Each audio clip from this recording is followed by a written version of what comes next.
আসসালামু আলাইকুম। আজকে আমরা দেখব কিভাবে একটা ইমেজ থেকে অবজেক্টকে খুব দ্রুত সরানো যায়। মানে 1 সেকেন্ডে আপনি এই অবজেক্টকে সরাতে পারবেন, সেটা যেই কোনো অবজেক্ট হোক। তো চলেন শুরু করি। ভিডিওটা শুরু করার আগে বলে নিতে চাচ্ছি, আপনি যদি আমার চ্যানেলে নতুন হয়ে থাকেন তাহলে চ্যানেলটি সাবস্ক্রাইব করে বেল আইকনটি অন করে পাশে থাকবেন। আর যদি আগে থেকেই সাবস্ক্রাইব করে থাকেন তাহলে অসংখ্য ধন্যবাদ। চলুন আর দেরি না করে ভিডিওটি শুরু করা যাক। আপনি প্রথমে চলে যাবেন, যে কোনো একটা ব্রাউজার আপনার পিসিতে ওপেন করে নেবেন।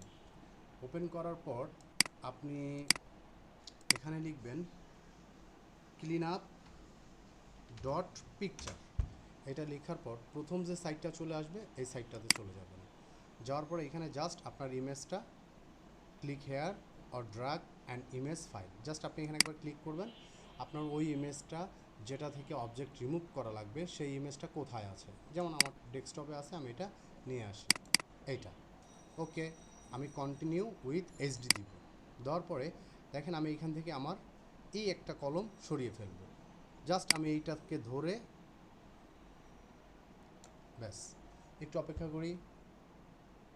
দেখেন দেওয়ার সাথে সাথে আমার কলমটা এখান থেকে সরে গেছে। এবার আপনি ইমেজটা ডাউনলোড করে নেন সম্পূর্ণ ফ্রিতে। ওকে, ভিডিওটি ভালো লাগলে শেয়ার করবেন, সাবস্ক্রাইব করবেন। ওকে, ভিডিওটি ভালো লাগলে শেয়ার করবেন, লাইক করবেন এবং কমেন্ট করবেন। ধন্যবাদ। আসসালামু আলাইকুম।